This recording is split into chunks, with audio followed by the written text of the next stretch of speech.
Hey friends, Michael D. Butler. Welcome back to epicstories.tv, where the stories always inspire. My guest here today has been a friend for several years. His name is Ben Chai in London, England. He's called the Doctor Who of Business. He's an actor, an author, a speaker, a business and IT strategist. He's a hoot to work with. He's passionate about helping people become successful. Ben, thanks for joining us today. How you doing? Hey, I'm doing great, just really great, and always happy to see your smiling face. Now, you've done several TED Talks, and I know you've got a couple more in the works coming up for this year, and your stories have really gone viral. We talked about this recently on a conversation. Why is it some stories go viral, some don't? What are the missing ingredients? How can somebody make their story go viral? Yes, okay, so there's two ways, or actually thinking about that, maybe three ways to go viral. One is to go viral organically.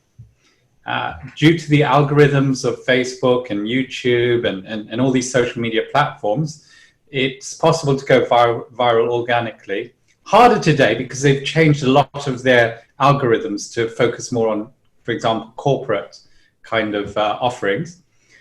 The other way is to pay for it. So, have a talk and I think it was your suggestion, go to Fiverr and get someone to promote Throw some Facebook ads and some YouTube ad dollars at it. Yeah. Absolutely. So I've done both of those. One of them I paid for, and the other one is just grown organically. And of course, then you can have a combination thereof. Yeah. Exactly, a mixture, a combination of organic and paid for. I've only experimented with one or the other, and the one which is organic, has grown much faster than the one that I actually paid to promote, to help. It was actually help bullying, the one I paid for. And the other one, social magnetism, how to connect, went viral on its own. Well, it seems like as we're sitting here having our tea, you're in London, and I've got roots. Chai, that's what my surname means. So, Ben Chai, I'm actually having chai tea on my end. I'm not sure what kind of tea you're having. Yes. In honor of yes. Cheers to you. Cheers. You've actually got your name on the cup. That's awesome. Hey, somebody actually gave this to me as a present. My butler. And that's funny. No, seriously, I know your surname is Butler, but he really is my butler. My surname. It's so funny. We mentioned this last time. Americans don't know what a surname is. So for all the Americans watching, that's the name you were born with, your last name. Yes, it's your last name. Sorry. Sir Butler, Sir Chai. You like to have a lot of fun in business, and you've been successful in the IT space. You've been successful in the property space. You've been successful in cybersecurity and other industries. What is so important about generating traffic for a business? And then how does that tie into viral stories? How can that help generate traffic? Yeah, okay. So first of all, it depends on your business. Not every business you need kind of content to go viral. For example, the real estate business, if you're just trying to have a side hustle or to go financially freedom, you only need a certain number of properties. So you don't need everybody to know you. You don't need to go global. You don't need stuff to go viral. If you're doing other kinds of business, for example, yours, where you're wanting to publish people's stories around the world, then it's very important people get to know you. And so you want your content to go viral.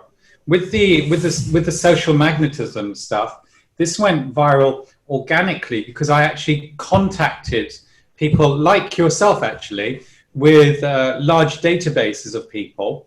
And I needed to think very clearly how the talk would work and help promote your business. So, for example, the network marketing businesses, it's very important for people to connect rather than saying, okay, I want to recruit you, and then then their downline just kind of dissolves because they didn't create deep connections with that person. So that's how I got that to promote with some of the network marketing companies. It's funny because there's in some countries there's quite a lot of sexism towards women, and again, this book helps them understand helps them build confidence in themselves, and also how to give that value out of having self-worth, and then how to walk away from people who are being disrespectful to you. So again, that's what the TED Talk does, and some of these women's groups have started promoting the talk just as a foundation, because obviously these subjects are quite deep, and TED Talks, you only have 15 minutes to share.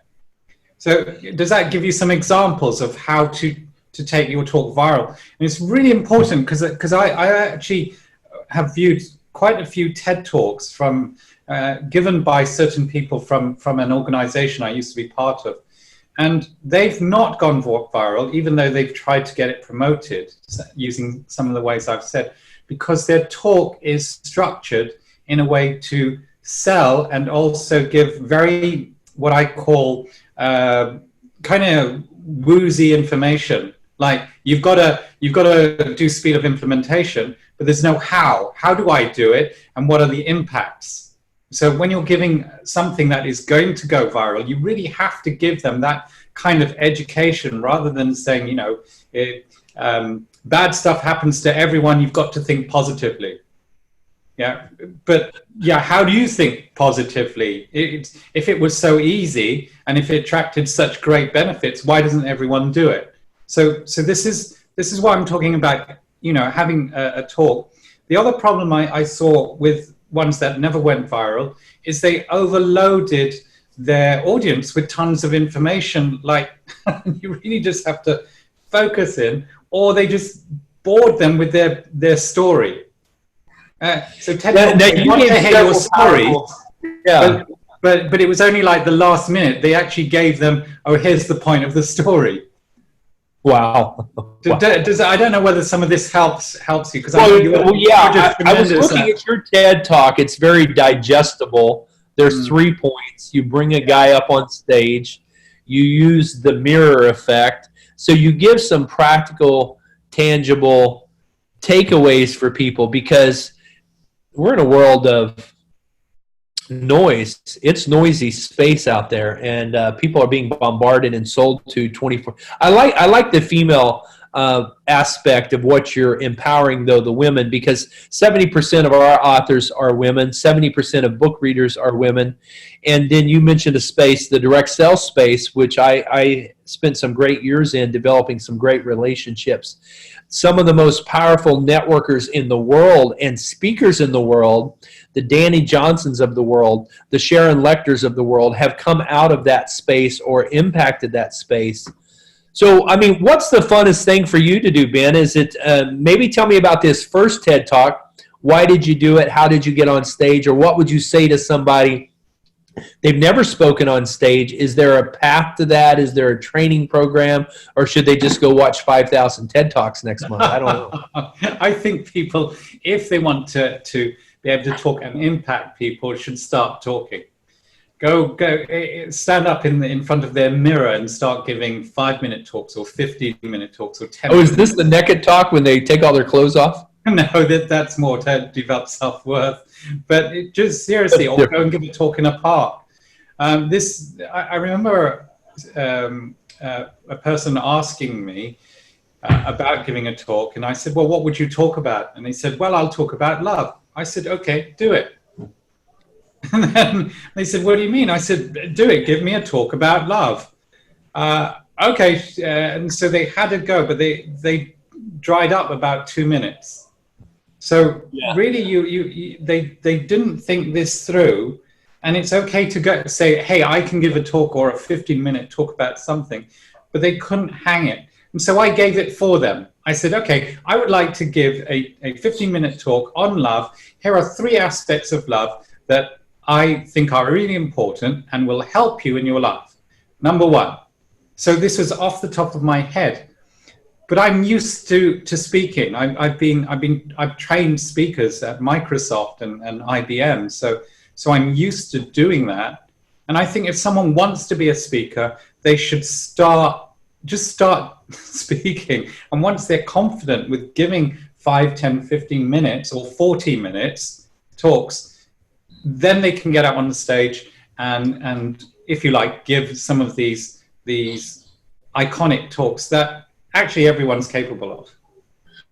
That's empowering. Well, what was the funnest story? What was the best part of your TED Talks, of those that you've done, that you think's gone the most viral? Because I know there's 3 or 4 stories in each one, but what was the one you get the most feedback and comment on?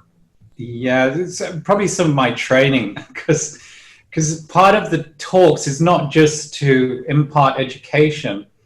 So at a company I used to be a trainer and educator for, was a company called Learning Tree International. And we used to call this edutainment. So to give a 40 or a 60-minute talk, you don't want to be boring, you know. So you don't want to. And that's hard for some people. Well, you don't want to be talking in a mono kind of voice, or you don't want to be talking down at people. You really want to be thinking, here's my A-listers, the people in the audience, they're all A star, and they've asked little old me to come and share something, so I better make it good. And I better make it entertaining in some way, engaging with that audience. If you look at the social magnetism TED Talk, and in fact any of the talks that I've given online, I'm always talking and trying to engage with you. You're the audience. Now, yeah. One thing that I did make I can tell you why one went viral and why another one didn't. The 2 TED Talks I did, the second TED Talk, I wasn't allowed to improvise as much. I needed to learn it off by heart. And I think if you want to give talks that really empower people, you want to have the foundation of the talk. So here's the 3 points I'm going to talk about. But remember, every audience is different. So I want to, first of all, engage with the audience that is directly in front of me. And then I want to think about the audience that I will be engaging with on YouTube or whatever social media platform is. So I've got 2, in fact, I've got 3 audiences. I've got the organizations, the organizers who are going to let me speak on their stage. They're my audience. And so they need to resonate with the talk, the audience itself, and then the people who are likely to see the replays. Does that make sense? That's a very important point, that a lot of new speakers that are wanting to get booked to speak for free or paid to speak haven't thought about. And I think you could probably write a book on that. So social magnetism is very powerful. And Ben Chai, thanks for stopping in and making the story go viral. I want to encourage everybody to go check him out, Ben Chai, and it's spelled like chai tea. You can't miss him when you Google him. He's the Doctor Who of business. He's a lot of fun to be with. And, you know, I've seen you're one of these guys. People look at you like maybe you're a quiet, introverted guy. I've gone out to dinner and social functions with you, and you become the life of the party. Have you always been the life of the party, or did that switch at some point? I've always been quiet. I'm actually an introvert, but I guess when there's music, because I dance and perform, and I'm actually due to perform at a very major congress in Scotland. So when I'm on stage, I'm a very different person. And I guess when there's a large group of people or there's music, I feel like I'm on stage. So that's why. Otherwise, you'll just see me being my normal quiet self. Well, I love your concept of 3 audiences in one. When you're on stage, you have to think about all 3. The audience that's in the room, the audience that's going to be watching, and then the audience that you're prospecting to that may want to hire you. That's pretty powerful.